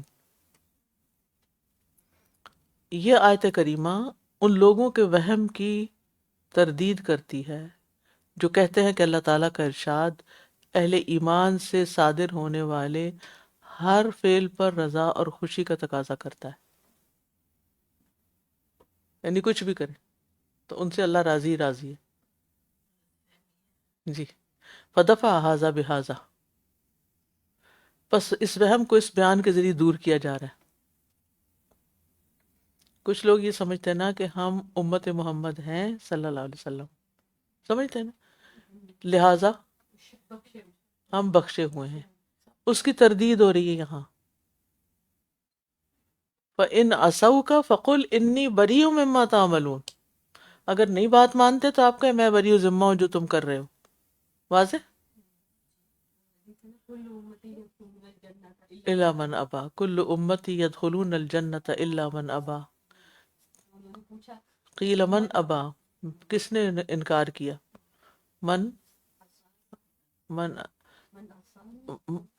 من اطاعنی فقد دخل الجنہ ومن عصانی فقد ابا. جس سے میری نافرمانی کی اس نے تو میرا ہی انکار کر دیا، اگر وہ مجھے رسول مانتا تو میں نافرمانی تو نہیں کر سکتا تھا. السؤال لماذا عقب قوله فإن عصوك بعد قوله واخفض جناحك لمن اتبعك من المؤمنين؟ اللہ نے اس قول واخفض جناحك کے بعد یہ کیوں فرمایا فإن عصوك؟ 68. وتقلبك في الساجدين. معناه يرى صلاتك مع المصلين، اس کا معنی ہے کہ اللہ نمازیوں کے ساتھ تمہاری نماز کو بھی دیکھتا ہے، یعنی صف میں اللہ تعالیٰ ہر ایک کو الگ الگ دیکھتا ہے، سب کو دیکھتا ہے. ففی ذلک اشارۃ الی الصلاۃ مع الجماعہ، تو اس میں نماز با جماعت کی طرف بھی اشارہ ہے. اور جو نہیں پہنچتا ہوگا اس کی غیر حاضری بھی لگتی ہوگی. السؤال کیف دلت هذه الآیت علی صلاۃ الجماعہ، یہ آیت کس طرح با جماعت نماز پر دلالت کرتی ہے؟ جو اوپر آیا ہے 69. جی آپ کچھ يلقون السمع وأكثرهم كاذبون. جی مائک دیجیے.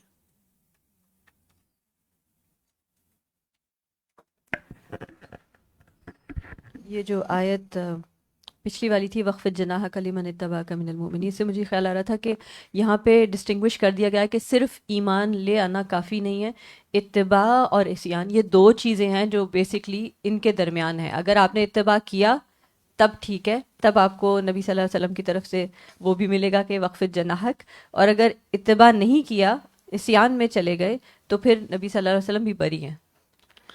اس سے سنت کی اہمیت بھی پتہ چل رہی ہے نا، مینلی کہ اور جب پتہ ہی نہیں ہوگا تو اتباع کہاں سے کریں گے؟ یعنی آپ دیکھیے کہ اتباع کا مطلب ہوتا ہے کسی کے فٹ سٹیپس کو فالو کرنا.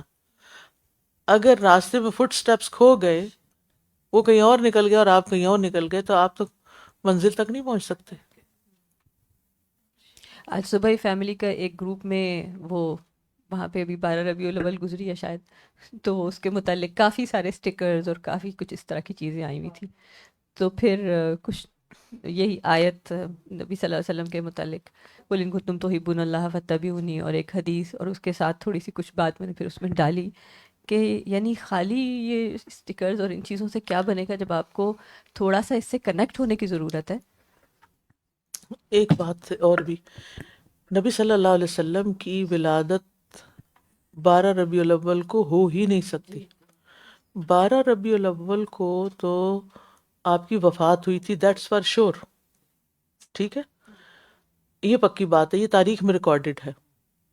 لیکن پیدائش نہیں ہوئی. کیوں؟ اس کی دلیل یہ ہے کہ ساری کیلکولیشنز کر کے یہ دیکھا گیا ہے کہ کیا 12 کو سوموار کا دن بنتا تھا، کیونکہ سوموار کا دن جو ہے یہ کنفرمڈ ہے، کیونکہ آپ نے کہا نا کہ روزہ رکھنے کے لیے کہ سوموار کو میرا ولادت کا دن ہے تو آپ روزہ رکھتے تھے.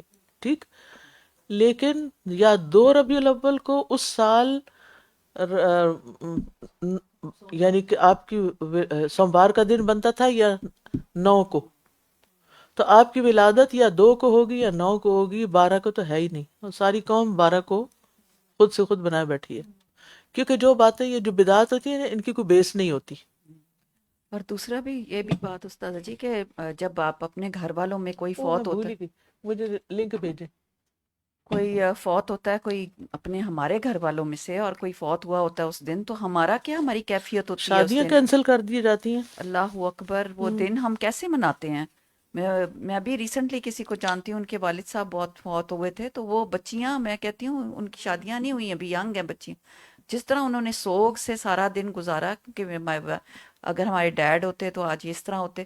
تو میں یہی کہتی ہوں کہ اور رسول اللہ صلی اللہ علیہ وسلم جو امت کے ہمارے لیڈر ہیں، تو ہم اور ان کی سنت فالو کرنے کی بجائے ہم کیا کام کرتے ہیں؟ اللہ 12 وفات کہتے تھے، 12 وفات کہتے تھے، کوئی سیلیبریٹ نہیں کرتا تھا جب ہم چھوٹے ہوتے تھے. جی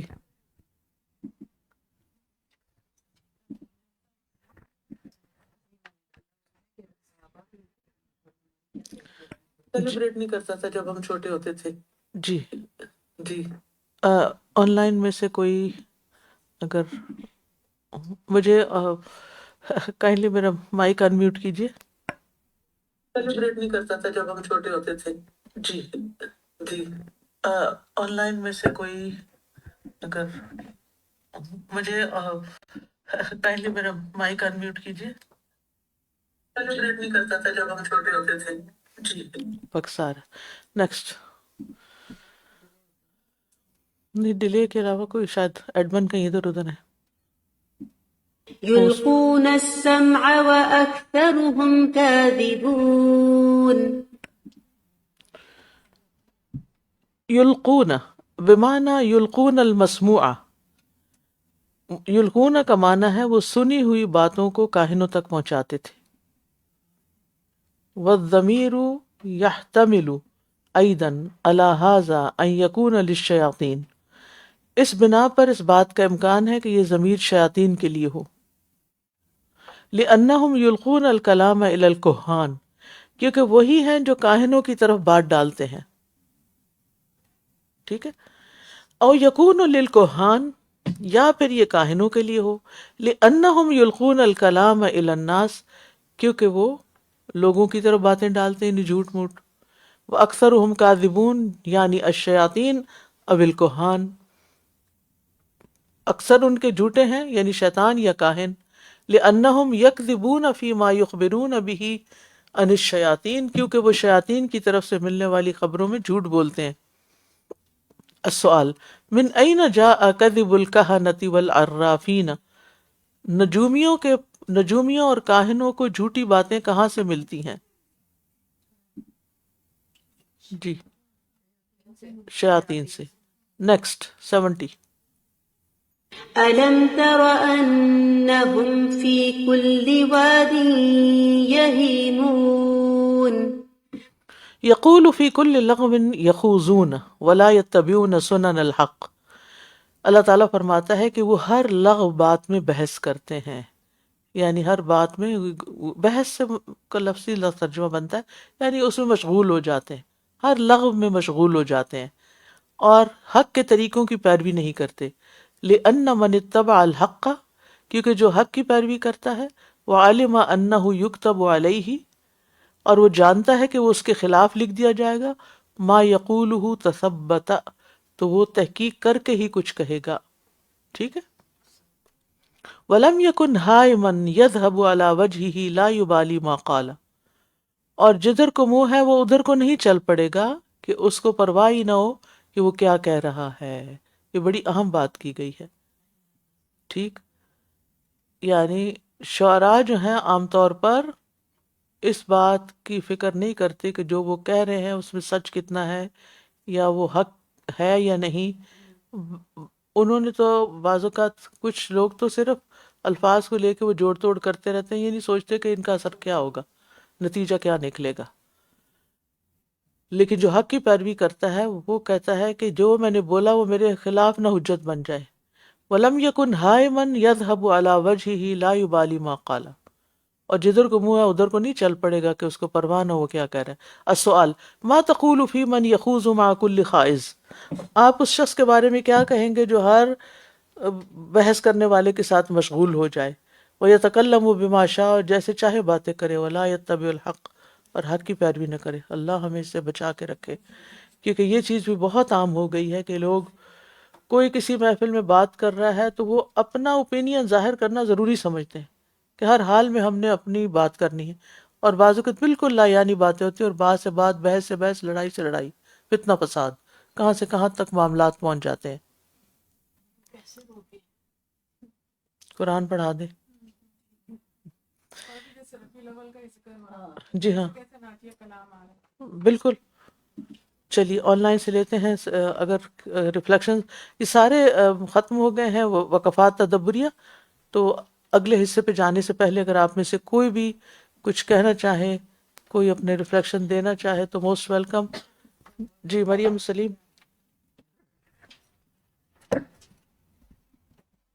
جی بولیے. استاذہ میں سوچی تھی کہ دنیا میں کوئی جیل میں اگر قید ہو جائے نا تو وہ اس قید سے باہر آ جاتا ہے، لیکن اگر ہم جب غلط کام کرتے ہیں نا تو ہم اپنے ضمیر کی قید میں آ جاتے ہیں، اور اس سے باہر نکلنا، وہ جو ضمیر کا قید ہوتا ہے نا، اس سے باہر نکلنا بہت مشکل بھی ہوتا ہے، اور وہ زیادہ بڑی قید ہوتی ہے.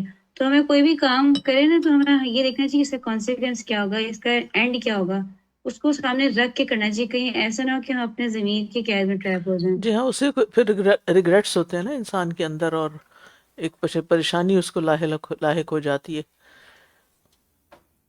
جی چلیے آگے چلتے ہیں تاکہ ہم وقت کے اندر اپنا لیسن مکمل کریں.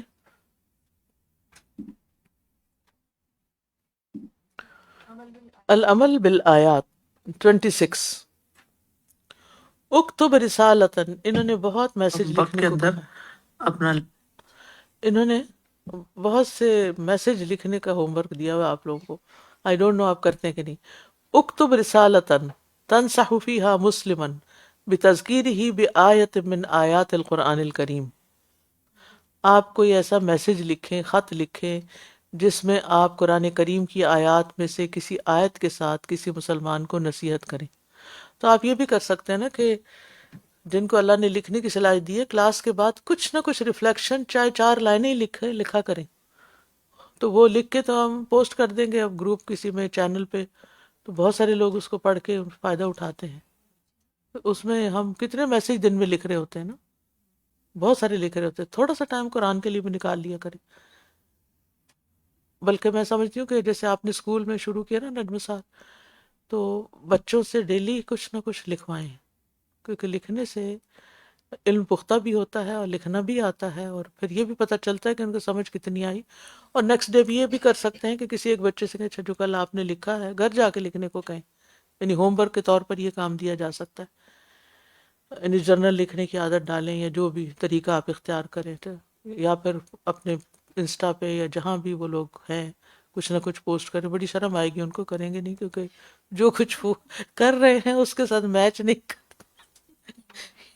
یہ شفٹ میچ نہیں کرتی، لیکن اس طریقے سے وہ ریپلیس ہو جائے گا نا، یعنی ادفع باللتی یا حسن جی ان کو کانفیڈنس بھی آئے گا۔ پہلے کلاس میں لینا شروع کریں، پھر انہیں پبلک تک لے جائیں کہ لوگوں تک بھی یہ میسج عام کریں، یہ میسج کنوے کرنا ہے امت مسلمہ ہونے کی حیثیت سے۔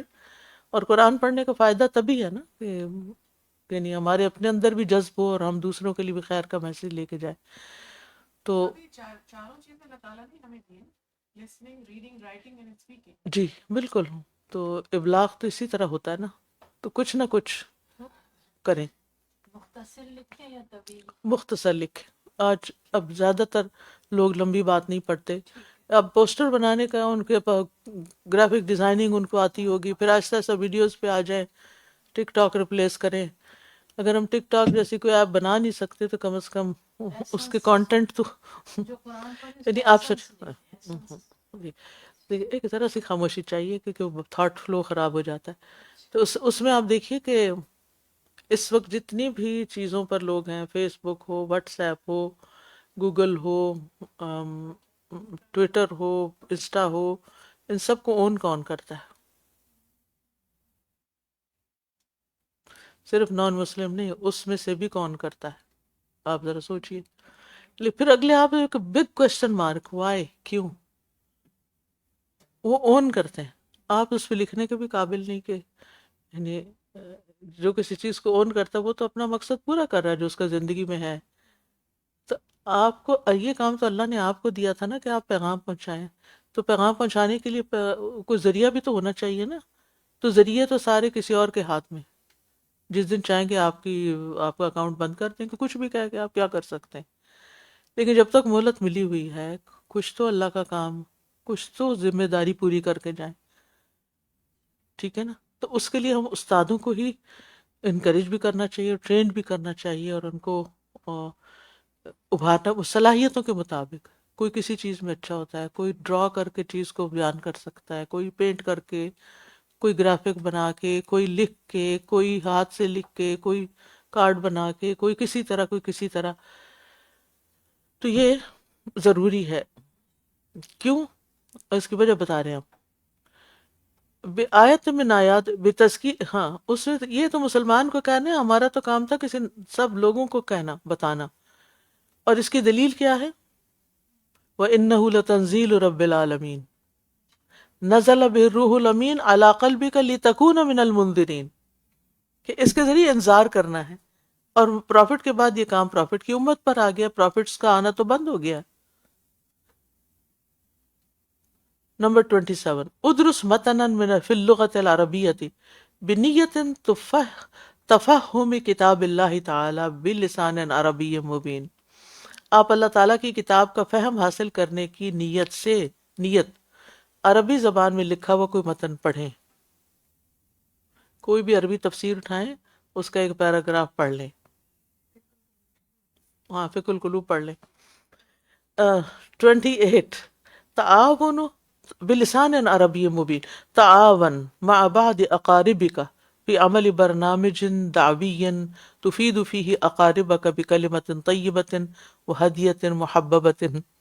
وَأَنذِرْ عَشِيرَتَكَ الْأَقْرَبِينَ، آپ اپنے کچھ قریبی رشتہ داروں دوستوں کے ساتھ کسی دعوتی پروگرام کو تشکیل دیں، کوئی دعویٰ کا کوئی پروگرام کرے، کوئی حلقہ کرے، کوئی ینگسٹرز کو بلائیں، کوئی پارٹی کرے، کچھ بھی، اور اس میں ایک دوسرے کو سپورٹ کریں، تعاون کریں، جس میں آپ اپنے قریبی رشتہ داروں کو یا دوستوں کو پاکیزہ کلمے کے ساتھ یعنی اچھی بات بھی بتائیں اور پسندیدہ تحفے کے ساتھ فائدہ پہنچائیں، یعنی ان کو کچھ دے بھی صحیح، کوئی تحفہ بھی دیں اور کوئی بات بھی ان سے کریں۔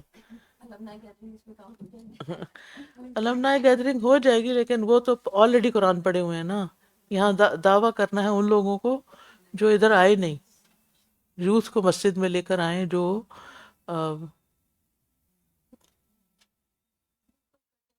بالکل بالکل کٹے میں کہیں اور جا کے بیٹھ کے کافی پیتے رہتے ہیں، باتیں کرتے رہتے ہیں، ٹم ہارٹن پہ بیٹھے رہتے ہیں، تو ایک ٹم ہارٹن اندر بھی بنا لینا، یہاں آ کے پئیں کافی۔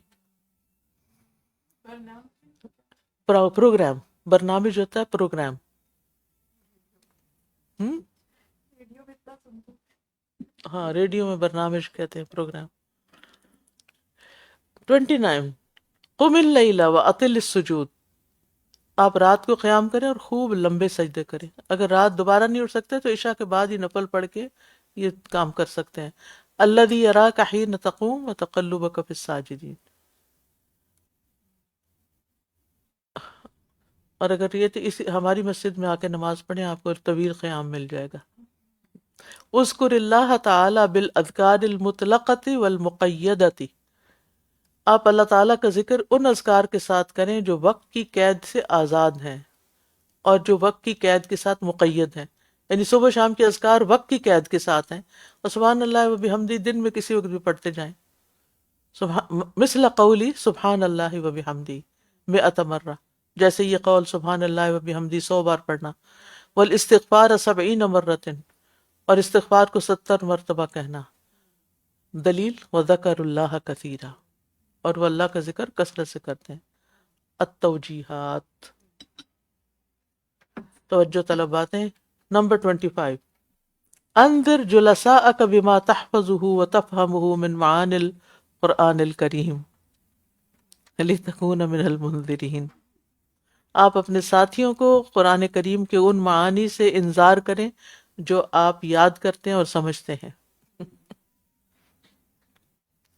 کچھ بچے تو ہائی اسکول میں آ گئے نا، تو کچھ ان کے چلے گئے ہیں پبلک اسکول میں، تب یہ بچے کیا کریں، ان بچوں کو کوئی نہ کوئی بات یاد کرائیں۔ موت القلب یجعل المرء یستبعد وقوع العذاب علیہ، جب دل مردہ ہو جاتا ہے، موت القلب، یجعل المرء تو وہ انسان کو کر دیتا ہے، یستبعد دور یا ناممکن، وقوع العذاب علیہ خود پر عذاب واقع ہونے سے، یعنی جب انسان بے حس ہو جاتا ہے نا، سینس لیس ہو جاتا ہے، اس کا دل ہی مردہ ہو جاتا ہے، اس کو کوئی نصیحت اس پر اثر نہیں کرتی، تو پھر اس کا نتیجہ کیا ہوتا ہے، وہ سمجھتا ہے کہ مجھے کچھ نہیں ہونے والا، ٹھیک۔ فَيَأْتِيهِمْ بَغْتَةً وَهُمْ لَا يَشْعُرُونَ، عذاب اچانک آ جاتا ہے اور وہ ان کو تو خیال ہی نہیں ہوتا، کیونکہ وہ سوچا ہی نہیں ہوتا انہوں نے کہ یہ ہو سکتا ہے، کیونکہ دل مردہ تھا، یہ خیال ہی نہیں آیا اس میں۔ بڑی خوفناک بات ہے۔ کچھ لوگ غفلت میں زندگی بسر کرتے ہیں، نہ کبھی عذاب قبر سے پناہ مانگتے ہیں، نہ کبھی جہنم کے عذاب سے پناہ مانگتے ہیں، نماز پڑھ کے سیدھے کھڑے ہو جاتے ہیں، وہ اگر نماز کے بعد ہی ایک دفعہ پڑھ لیں، فرض کے بعد اللہم انی اعوذ بک من عذاب القبر و من عذاب جہنم، اول تو یاد ہی نہیں ہوگی، یاد ہے تو یاد آتی نہیں کہ یہ بھی پڑھنی ہے، تو آپ نے تو ایک شخص کو کہا تھا جاؤ دوبارہ نماز پڑھو، کہ اس نے یہ نہیں پڑھی تھی دعا، یعنی اتنی اہم دعا ہے جو ہم اکثر ہی بھولے ہوئے ہوتے ہیں، اللہ ہم کو یاد کرا دے۔ تو اب جس کو فکر ہی نہیں کوئی آخرت کی، جب موت کے فرشتے آئیں گے اور آ کے ماریں گے تو فَيَأْتِيَهُمْ بَغْتَةً وَهُمْ لَا يَشْعُرُونَ، ان کو سمجھ ہی نہیں ہوگی، ہوش ہی نہیں ہوگی۔ فَيَقُولُوا هَلْ نَحْنُ مُنظَرُونَ، اس وقت کہیں گے تھوڑا سا وقت اور مل جائے تو ہم سارا سوری ہم بالکل ٹھیک ہو کے واپس آتے ہیں۔ نمبر 27 مہما کثر التمتع وطال الزمان،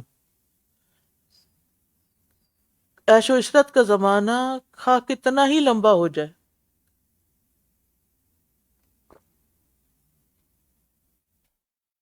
تمتع کا مطلب ہوتا فائدہ اٹھانا، یعنی عیش و عشرت کرنا.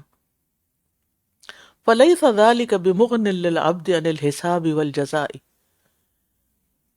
وطال الزمان یعنی مہما کثر وطال التمتع. ٹھیک ہے، یعنی عیش و عشرت کی زندگی کا زمانہ خواہ کتنا لمبا ہو جائے اور عیش و عشرت کتنا زیادہ ہی کیوں نہ ہو جائے. فَلَيْسَ ذَلِكَ بِمُغْنٍ لِلْعَبْدِ عَنِ الْحِسَابِ وَالْجَزَاءِ.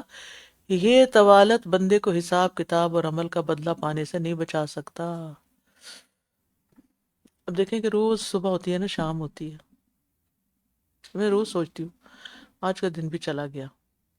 صبح ہوتی تو میں کہ شکر ہے ایک دن اور مل گیا، لیکن میں کہتی ہوں یہ کب تک ہوگا؟ ایک دن تو آئے گا کہ یا اگلی رات نہیں ملے گی یا اگلی صبح نہیں ملے گی، اور یہ ہم میں سے ہر ایک کے ساتھ. تو اس سے پہلے کرنے والے کون کون سے کام ہیں جو مجھے کر لینے چاہیے؟ اور سب سے بڑھ کر تو اپنے گناہوں کی معافی. اب تو میں نے اپنے سنانے کے قریب ہی سامنے رکھ لیا، رب اغفر لی ما اسررت و ما اعلنت. جب بیٹھتی ہوں یاد سامنے نظر آتی ہے دعا، تو کیونکہ ہم استغفار کرنا بھی بھول جاتے ہیں، توبہ کرنا بھی بھول جاتے ہیں، اور غلطیاں دن میں بے شمار، کوئی اندازہ ہی نہیں. اور غلطیاں کر کے بھی ہم لا یشعرون، ہمیں احساس ہی نہیں ہوتا ہم نے غلطی بھی کی ہے. تو اتنی لاپرواہی سے زندگی بسر کرنا جو ہے نا، یہ کوئی اچھی بات نہیں. تو ہوش و حواس سے انسان آخرت کی فکر رکھ کے دنیا میں زندگی گزارے، کیونکہ جتنے بھی دن اور مل گئے نا، وہ اگر توبہ نہیں کی اور اللہ کی طرف رجوع نہیں کیا تو وہ آگے ایک دن تو پھر پکڑ ہی پکڑ ہے.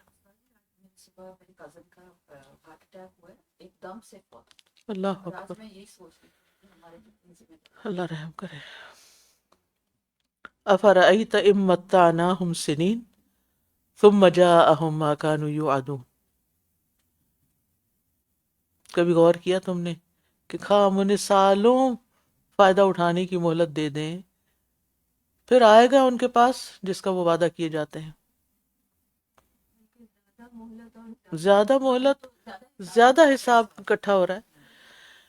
نمبر 28، من مات یدعو غیر اللہ فہو مع المعذبین. جو اس حال میں فوت ہوا کہ غیر اللہ کو پکارتا تھا، وہ ان میں سے ہوگا جن کو عذاب دیا جائے گا. یہ بات تو سب کو بتا دینی چاہیے. فلا تدع مع اللہ الہا آخر فتکون من المعذبین.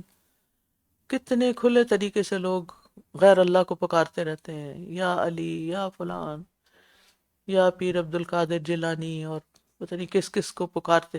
لا تدعو، کسی کو بھی نہیں پکارنا. یا محمد کہہ کے بھی مدد کے لیے نہیں پکارنا، صرف ایاک نعبد و ایاک نستعین ہے. جی. نمبر 29، لا نجاح للداعیۃ الا بالحلم والتواضع ولین الجانب. بردباری، تواضع اور نرمی کے بغیر داعی اپنی دعوت میں کامیاب نہیں ہو سکتا. واخفض جناحک لمن اتبعک من المؤمنین. نمبر 30، احذر احذر احذر الظلم وتذکر سوء عاقبت اہلہ. ظلم سے بچیں اور ظلم کرنے والوں کے برے انجام کو یاد کریں. وتأمل فی حال من حولک ممن طغى وتجبر. اور جو آپ کے آس پاس لوگ ہیں جنہوں نے سرکشی اور ظلم کیا، ان کے حال پہ غور کریں. کیف قسمہم اللہ تعالی، کیسے اللہ نے ان کی کمر توڑ دی، یعنی پچھلی قوموں کے ساتھ کیا ہوا. وَسَيَعْلَمُ الَّذِينَ ظَلَمُوا أَيَّ مُنْقَلَبٍ يَنْقَلِبُونَ. ابھی تو نہیں پتہ چل رہا نا، جو ظلم ڈھا رہے ہو، جو جینوسائیڈ کر رہے ہو، لیکن وَسَيَعْلَمُ الَّذِينَ ظَلَمُوا أَيَّ مُنْقَلَبٍ يَنْقَلِبُونَ. ایک دن تو پکڑ آئے گی نا. تو اللہ کی پکڑ سے کوئی بچ نہیں سکتا الا یہ کہ کوئی توبہ کر لے. جی جی جی آپ کہیے. جی مائک لے لیجیے.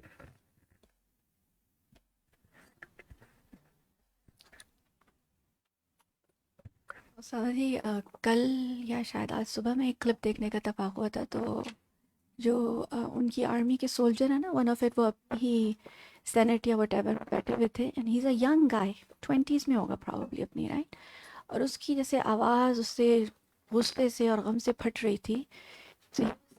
آئی ڈی ایف کا جو سولجر ہے ہی از، اینڈ ہی واز سیئنگ کہ میں نے تم اس ملک کے لیے کیا کیا کیا. میں نے اپنے ساتھیوں کو دھجیوں میں تبدیل ہوتے دیکھا ہے، جو کہ سارا میں فیس کر رہا ہوں. ڈیڈ باڈیز میرے اطراف میں ہیں، مجھے لگتا ہے یعنی میں سانس اسی میں لے رہا ہوں، میں بریتھ وہی کر رہا ہوں، نظر مجھے سب وہی آ رہا ہے. یعنی سبحان اللہ کیسی قسمیں ہوتی ہیں نا. یعنی انسان کیا سمجھتا ہے کہ ظلم کر کے ایک عام انسان کی جو ذہن ہے وہ کس طرح متاثر ہو رہا ہے، اور یہ صرف دنیا ہے. سبحان اللہ، سبحان اللہ. اللہ تعالیٰ ہم کو واقعی ہر طرح کے ظلم سے محفوظ رکھے. جی آن لائن مریم سلیم آپ بات کیجیے. عام انسان کی جو ذہن ہے وہ کس طرح متاثر ہو رہا ہے، اور یہ صرف دنیا ہے. سبحان اللہ، سبحان اللہ. اللہ تعالیٰ ہم کو واقعی ہر طرح کے ظلم سے محفوظ رکھے. جی آن لائن مریم سلیم آپ، ہاتھ کھڑا ان کا. استاذہ بھی آپ جو بھی بات کر رہی تھی نا کہ اللہ کے سوا کسی کو نہ پکارنے کی، تو ہم اپنے بچوں کو سمجھتے ہیں بڑے ہوں گے تب بتا دیں گے. ابھی چند دن پہلے میری بیٹی اسکول سے آئی تو وہ لبوبو جو آج کل بہت ڈال کا چلا ہوا ہے، تو کہتی ہے ہمیں یہ بچا دے گی، ہمیں پروٹیکٹ کر دے گی. تو میں نے اس کی کافی ساری ہسٹری پڑھی تھی. میں بچوں کو بتایا کہ ان کو ایک صاف صاف کہا کہ I will not be able to save you. تو وہ بچے رو رہے تھے کہ آپ ہمیں قیامت کے دن نہیں بچا سکیں. میں نے کہا نہیں، میں نہیں بچا سکوں گی آپ کو، میری رسپانسبلٹی یہاں پہ. تو ہم بچوں کو اڈلٹ ٹاک بھی نہیں کرتے کہ ان کو شرک کا بچپن سے اس طرح سے نہیں بتاتے جس طرح سے بتانا چاہیے. پریوں اور جنوں اور پتہ نہیں کس کس کی پروٹیکشن کی باتیں کرتے ہیں. وہ ایک کہانی تھی نا بچپن میں، سوریا کی کہانی. سوریا کی گڑیا تھی چھوٹی بہت. اچھا اس میں آگے جا کے تو روتی بہت، اور پھر وہ کوئی آئی تھی اس کے پاس پری، اور پتہ نہیں اس نے اس کو بچایا کہ کیا کیا. ہاں آگے کیا ہے؟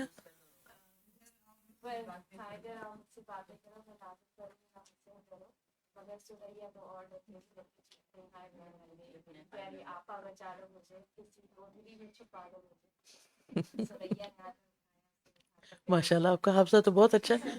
میں اتنے عرصے سے سوچ رہی تھی کہ یا اللہ مجھے یہ نظم یاد آ جائے، کیونکہ یہ بچپن میں پوری یاد تھی تو بالکل ہی بھول گئی. جی فیری گاڈ مدر کا کانسیپٹ ہے یہ اس میں ہے. جی تو یہ بچے سب کچھ یہی کچھ پڑھ رہے ہیں، دیکھ رہے ہیں.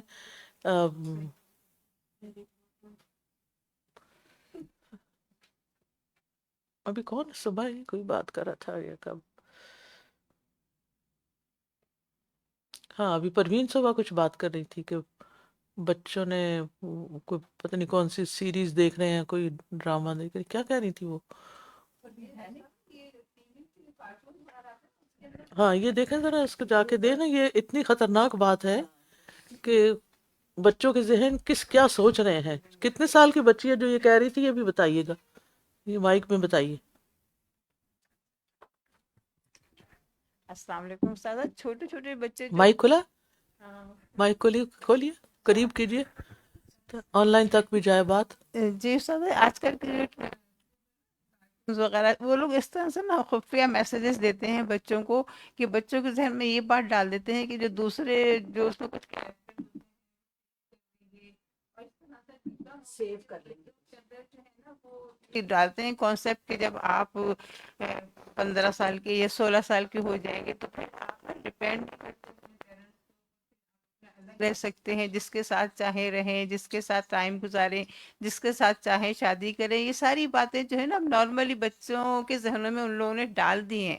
تو اب اس وقت یہ بہت فتنوں کا دور ہے. اور کل جیسے ہم فیملی بیٹھے تھے تو میں نے اپنے بڑے والے گرینڈ سن سے کہا، میں نے کہا بیٹا یہ اب آپ کی ذمہ داری ہے کہ آپ، کیونکہ یہ لوگ نہیں آپ بتا رہی تھی نا کسی بچی کے بارے میں کہ وہ کہہ رہی تھی کہ جب میں 16 کی ہو جاؤں گی تو میں ہاں تو پھر سان میں فرانسسکو کہاں چلی جاؤں گی؟ ایلے ایلے چلی جاؤں گی، ہاں. وہاں اپنے بوائے فرینڈ کے ساتھ 3 سال رہوں گی، پھر میں شادی کروں گی. ہاں تو یہ وہ لوگ یہ سب سیکھتے ہیں انہی چیزوں سے نا.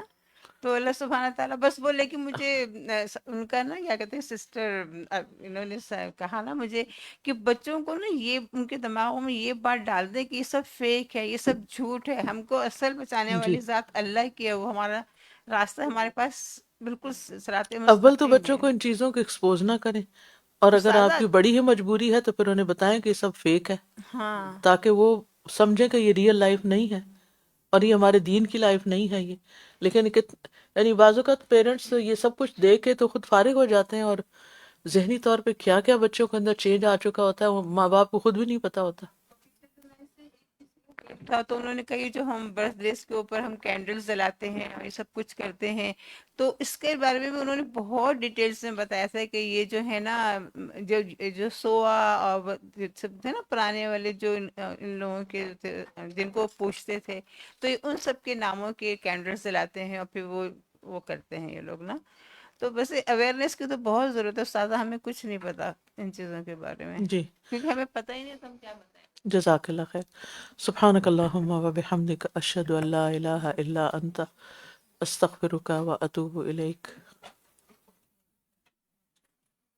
اوکے، السلام علیکم و رحمۃ اللہ وبرکاتہ۔ اللهم صل على محمد وعلى آل محمد كما صليت على إبراهيم وعلى آل إبراهيم إنك حميد مجید۔